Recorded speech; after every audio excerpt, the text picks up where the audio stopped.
Assalamualaikum warahmatullahi wabarakatuh. Untuk materi hari ini, Bu Lia akan menjelaskan lanjutan dari materi yang kemarin. Jadi kita masih di bab mengenai konsep desain produksi barang atau jasa.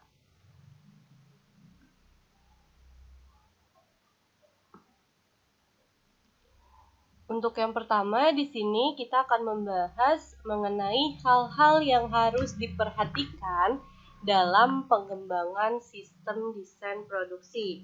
Nah, di sini untuk mengembangkan sistem desain produk dan struktur organisasi yang efektif, maka terdapat beberapa hal yang harus diperhatikan. Yang pertama adalah desain yang tangguh atau robust design.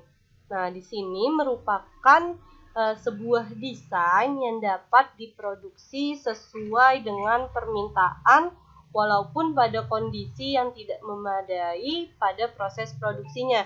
Jadi dia itu di sini desainnya itu diproduksi sesuai dengan permintaan dari para konsumen.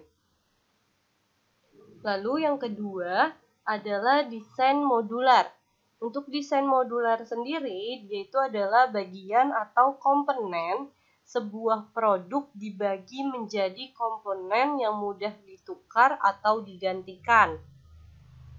Lalu selanjutnya di sini ada computer aided design, bahwa di sini CAD ini adalah penggunaan sebuah komputer secara interaktif untuk mengembangkan dan juga mendokumentasikan sebuah produk. Lalu yang keempat ada Computer Aided Manufacturing atau CAM, yaitu adalah penggunaan teknologi informasi untuk mengendalikan mesin-mesin. Lalu yang kelima adalah teknologi realitas virtual. Nah, di sini dia itu merupakan suatu bentuk komunikasi yang secara tampilan di mana gambar menggantikan kenyataan dan biasanya itu penggunanya dapat menanggapi secara interaktif. Lalu yang keenam itu ada di sini adalah analisis nilai. Analisis nilai itu adalah kajian dari produk sukses yang dilakukan selama proses produksi. Yang terakhir di sini adalah desain yang ramah lingkungan. Untuk desain yang ramah lingkungan, jadi di sini adalah perancangan produk yang telah memasukkan unsur kepekaan terhadap permasalahan lingkungan yang sangat luas pada proses produksi. Itu dia untuk hal-hal yang harus diperhatikan dalam pengembangan sistem desain produksi. Di sini ada 7 hal. Yang pertama adalah desain yang tangguh, kedua desain modular, ketiga computer aided design, yang keempat computer aided manufacturing, yang kelima adalah teknologi realitas virtual, lalu yang keenam analisis nilai, dan yang ketujuh adalah desain ramah lingkungan. Selanjutnya ada perancangan dari desain produk. Nah, di sini ada dibagi dua. Yang pertama adalah karakteristik perancangan dan perancangannya. Lalu yang kedua itu adalah hal-hal yang harus diperhatikan dalam membuat rancangan produk. Perancangan itu adalah suatu proses yang bertujuan untuk menganalisis, menilai, memperbaiki, dan menyusun suatu sistem, baik itu fisik maupun non-fisik, yang optimum untuk waktu yang akan datang dengan memanfaatkan informasi yang ada. Itu dalam pengertiannya. Nah, di sini yang pertama adalah karakteristik perancangan dan perancangannya, di mana dalam membuat suatu rancangan produk atau alat, di sini kita itu perlu mengetahui karakteristik perancangan dan perancangannya. Nah, di sini karakteristik perancangan itu berkaitan dengan produk yang akan dirancang. Adapun yang termasuk karakteristik perancangan, yang pertama itu adalah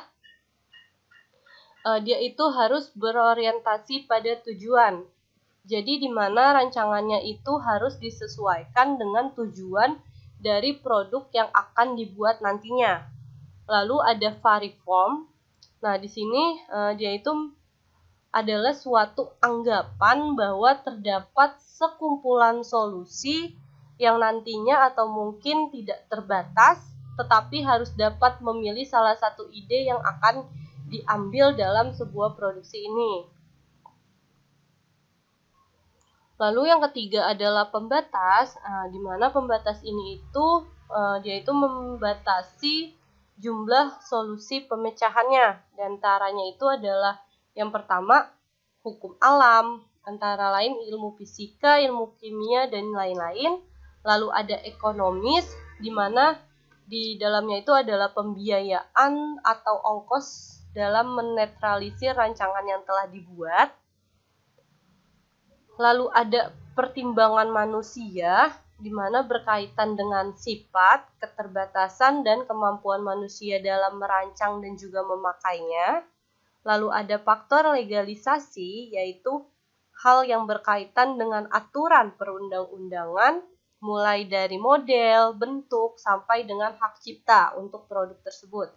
Lalu ada fasilitas produksi, di mana yaitu adalah sarana dan prasarana yang dibutuhkan untuk menciptakan rancangan yang telah dibuat. Lalu ada evolutif, di sini berkaitan dengan kemampuan mengikuti perkembangan zaman atau tren. Lalu ada perbandingan nilai, di mana dengan membandingkan dengan tatanan nilai yang telah ada.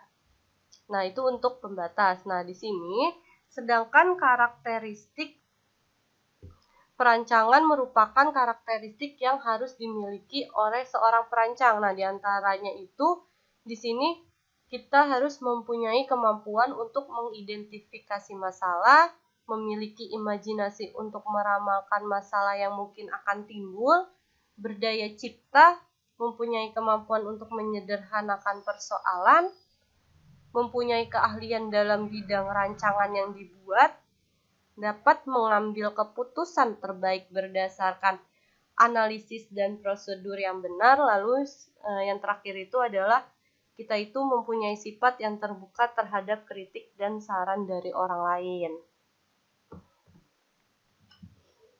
Selanjutnya yang kedua itu adalah hal-hal yang harus diperhatikan dalam membuat perancangan produk. Nah, di sini hasil dari rancangan yang dibuat itu harus dapat atau tentunya harus memberikan kemudahan dan juga kenyamanan bagi pemakainya atau bagi para konsumen. Nah, di sini jadi rancangan yang akan dibuat itu harus memperhatikan atau memerhatikan faktor manusia sebagai pemakainya. Nah, faktor manusia ini diantaranya dipelajari dalam ergonomi, yaitu seperti antropometri, biomekanik, fisiologi, dan juga lain-lain. Nah, di sini ada beberapa hal yang diperhatikan yang harus atau perlu sangat diperhatikan dalam membuat suatu rancangan selain faktor manusia. Yang pertama itu adalah analisis teknik. Jadi banyak berhubungan dengan ketahanan, kekuatan, kekerasan, dan lain-lain dalam produk tersebut. Lalu analisis ekonomi, dia itu berhubungan dengan perbandingan biaya yang harus dikeluarkan dan manfaat yang akan diperoleh. Lalu ada analisis legalisasi, di mana berhubungan dengan segi hukum dan juga tatanan hukum yang berlaku dan dari hak ciptanya. Lalu ada analisis pemasaran yang berhubungan dengan jalur distribusi produk atau hasil rancangan sehingga dapat sampai kepada konsumen, dan ada analisis nilai yang merupakan suatu prosedur untuk mengidentifikasikan ongkos-ongkos yang tidak perlu atau biaya-biaya yang tidak perlu dikeluarkan.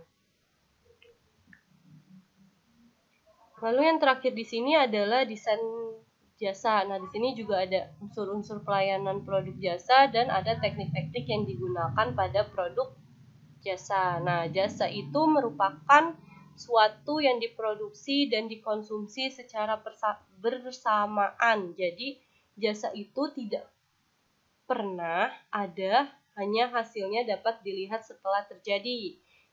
Contohnya bila kita potong rambut, jasa dikonsumsi ketika diproduksi, tapi pengaruh atau hasil dari jasa tampak dan akan berakhir beberapa waktu. Nah, salah satu alasan produktivitas jasa susah diperbaiki di sini itu karena desain produk jasa memasukkan unsur interaksi konsumen. Nah, yang di sini yang pertama kita bahas itu unsur-unsur pelayanan produk jasa. Nah, strategi jasa itu tentunya menentukan bisnis apa yang akan dilakukan, juga memberikan pengarahan untuk merancang produk, sistem pelayanan, dan juga pengukurannya. Nah, strategi jasa memberikan suatu pandangan tentang jasa macam apa yang harus diadakan oleh perusahaan. Hal ini tentunya akan menggambarkan arah bisnis yang dirasakan oleh pelanggan dan juga karyawan, atau paling tidak bagaimana cara mereka untuk memandangnya atau memandang bisnis tersebut. Nah, kunci dari desain produk jasa itu adalah mendefinisikan secara tepat barang-barang yang terikat dalam jasa. Dalam rancangan jasa, manajemen itu harus secara saksama membaca harapan-harapan dari para pelanggannya atau dari para konsumen. Nah, di sini unsur-unsur yang terdapat dalam sistem pelayanan jasa yang pertama itu adalah teknologi. Jadi di mana di sini itu adalah derajat otomatisasi dan peralatan-peralatan yang digunakan seperti kayak mesin-mesin yang digunakan. Lalu ada aliran proses yang merupakan urutan kejadian yang digunakan. Artinya adalah urutan bagaimana cara-cara atau proses produksinya. Nah, lalu ada tipe proses adalah jumlah kontak dengan pelanggan dan derajat pelayanan. Lalu ada lokasi dan ukuran, yang terakhir itu adalah tenaga kerja. Lalu untuk teknik-teknik yang digunakan pada produk jasa, nah di sini tentunya situasi dan kondisi yang ada itu tidak selamanya selalu sama. Demikian pula yang terjadi dalam dunia bisnis. Jadi sehingga di sini itu konsep manajemen operasional itu harus beradaptasi dengan berbagai perubahan yang akan terjadi pada dunia bisnis yang akan menghasilkan barang dan jasa. Nah, di sini ada berbagai teknik yang dapat diterapkan pada produk jasa untuk mengefisienkan biaya dan juga meningkatkan produknya. Yang pertama itu adalah kita harus penyelarasan selera yang ditunda secepat mungkin. Maksudnya adalah penyelarasan selera itu kita harus menyelaraskan selera dari para konsumen. Jadi kita harus tahu nih yang lagi diminati oleh konsumen itu seperti apa. Lalu ada modularis dengan menyediakan paket-paket. Lalu ada otomatisasi atau mengurangi interaksi konsumen dengan menggunakan mesin untuk mengganti tenaga manusia. Lalu ada moment of truth. Nah, di sini adalah proses yang sangat penting antara penyedia jasa dan konsumen yang berkesan untuk meningkatkan atau menurunkan harapan dari para konsumen. Nah, untuk itu materi kita cukup sampai di sini. Semoga kalian bisa paham dengan apa yang Bulia jelaskan.